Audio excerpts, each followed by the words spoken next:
Shalom, sahabat kebenaran. Jumpa lagi dengan saya, Lintong Nenggolan, dalam renungan malam yang bertema menyenangkan diri sendiri.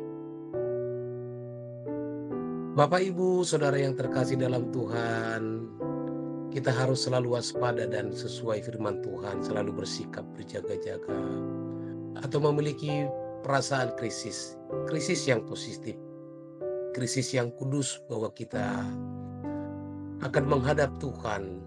Benar-benar kita telah memenuhi dua hal atau dua aspek. Yang pertama, hidup yang berkenan kepada Tuhan, tidak menyakiti hati Tuhan, tidak melukai perasaannya, tetapi menyenangkan Dia, menyukakan hati Tuhan dalam segala hal.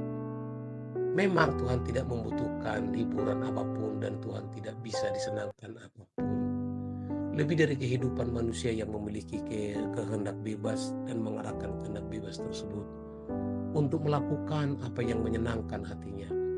Itulah sukacita Allah Bapa kita. Itu sukacita Tuhan Yesus. Setiap hari ada media dan momentum untuk kita bisa menyenangkan hati Tuhan dalam segala kejadian atau segala peristiwa atau keadaan yang kita alami. Tergantung kita, Bapak Ibu. Apakah kita menjadikan media itu kairos atau momentum untuk menyenangkan diri kita atau menyenangkan hati Tuhan?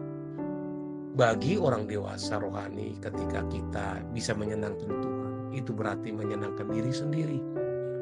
Namun kalau orang belum dewasa rohani, menyenangkan Tuhan itu tidak menyenangkan diri. Orang yang belum dewasa rohani lebih suka untuk menyenangkan diri sendiri. Tidak peduli apakah orang lain di sekitarnya merugi atau dilukai.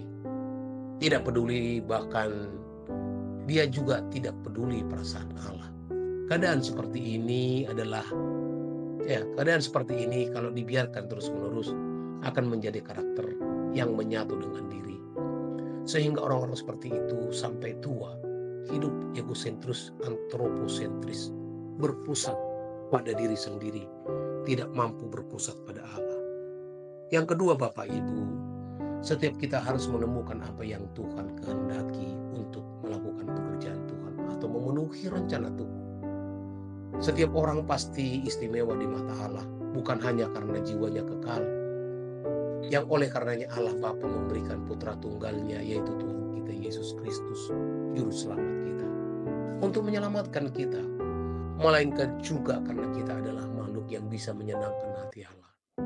Seindah apapun ciptaan Allah yang lain, Bapak Ibu, tidak ada artinya dibanding dengan entitas yang disebut manusia, yang diberi kemampuan Tuhan untuk dengan kehendak bebas memilih melakukan apa yang Tuhan kehendaki, sehingga menyenangkan hati Tuhan.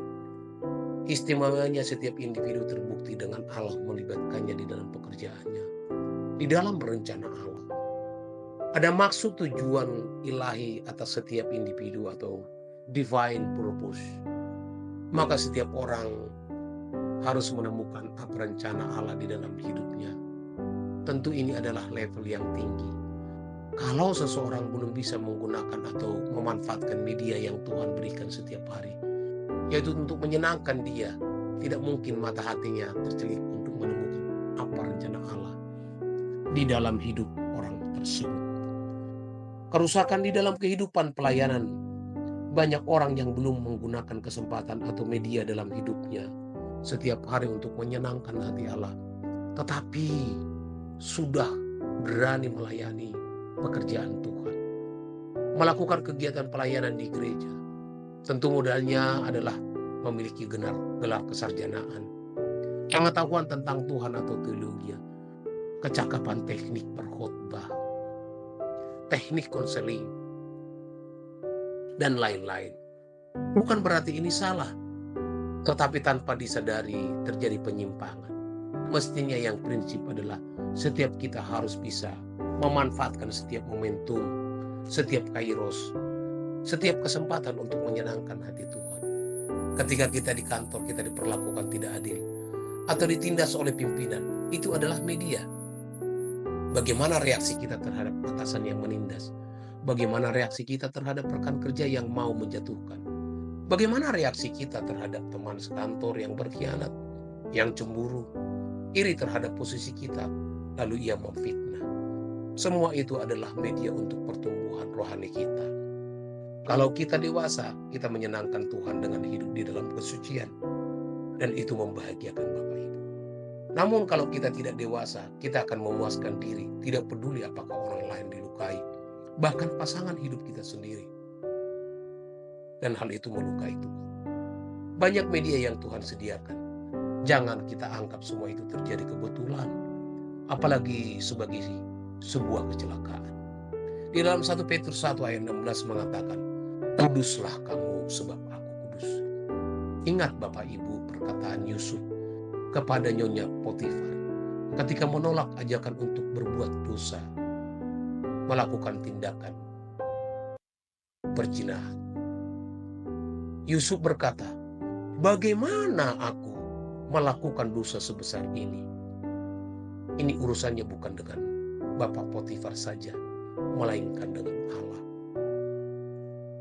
Allah bisa disenangkan oleh makhluk yang disebut manusia yang diberi kehendak bebas dan memilih untuk hidup dalam kekudusan. Bukan hanya tidak melanggar hukum, tidak hanya hidup tanpa pelanggaran terhadap hukum, tetapi selalu presisi.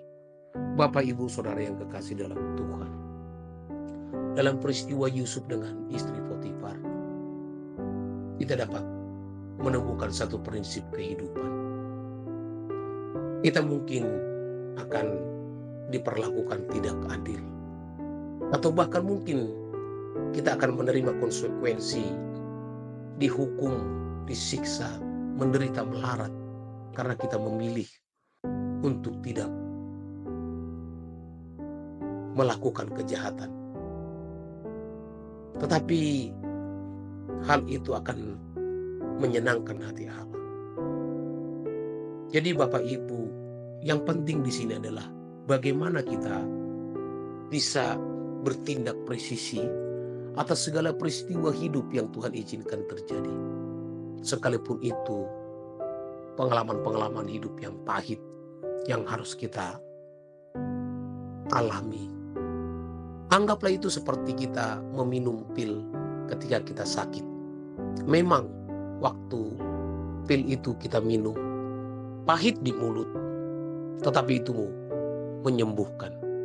Peristiwa-peristiwa hidup di mana kita diperlakukan tidak adil, dikhianati, ditindas, dan lain sebagainya, saudara, itu memang seperti pil pahit, tetapi itu akan menyembuhkan jiwa kita, jiwa manusia yang sakit, yang telah jatuh dalam dosa.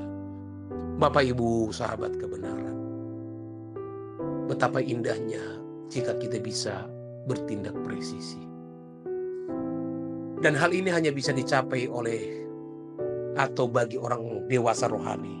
Ketika kita bisa menyenangkan Tuhan, itu berarti menyenangkan diri sendiri. Bapak Ibu, sahabat kebenaran, mari jika kita belum bisa menyenangkan hati Tuhan hari ini, ambillah kesempatan pada malam hari ini kita berdoa, kita bertobat, kita minta kepada Tuhan supaya Roh Kudus dikaruniakan memimpin kita ke dalam segala kebenaran, sehingga seluruh tindakan kita menjadi presisi di hadapan Tuhan, selalu menyenangkan Tuhan, menyukakan hatinya. Hanya makhluk manusia seperti kita yang dapat berinteraksi dengan Sang Halik, Elohim Yahweh, di mana kita diberi kesempatan untuk menyenangkan hatinya. Bapak Ibu Saudara yang terkasih, demikian kebenaran firman Tuhan bagi Bapak Ibu. Jika Bapak Ibu diberkati dengan kebenaran ini, silahkan Bapak Ibu bagikan, subscribe, dan tekan loncengnya. Demikian Bapak Ibu pertemuan kita pada malam ini. Kiranya Bapak Ibu mendapat istirahat yang menyenangkan malam hari ini. Terpujilah nama Tuhan dalam nama Yesus Kristus. Amin.